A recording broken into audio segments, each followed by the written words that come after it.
శ్రీశైలం మహాక్షేత్రంలో అన్నప్రసాద వితరణను పరిశీలించారు ఈవో శ్రీనివాసరావు. తర్వాత అన్నప్రసాద వితరణపై అధికారులకు పలు సూచనలు చేశారు.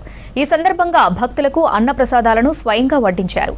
అన్నప్రసాదాలను స్వీకరిస్తున్న పలువురు భక్తులతో నేరుగా మాట్లాడి అన్నప్రసాదాల వడ్డన, రుచి మొదలైన అంశాలపై అభిప్రాయాలను తెలుసుకున్నారు.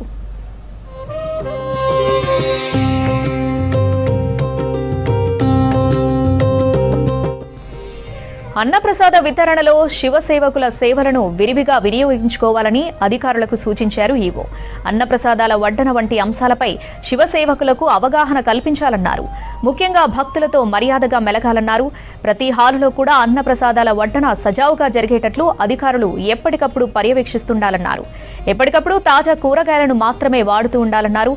అదేవిధంగా అన్నప్రసాద వితరణ వంటశాలలోనూ, ప్రసాద వితరణ చేసే హాలులోనూ, భవన ప్రాంగణంలో శుచి, శుభ్రత పట్ల సిబ్బంది ప్రత్యేక శ్రద్ధ కనపరచాలని అధికారులకు సూచించారు ఈవో.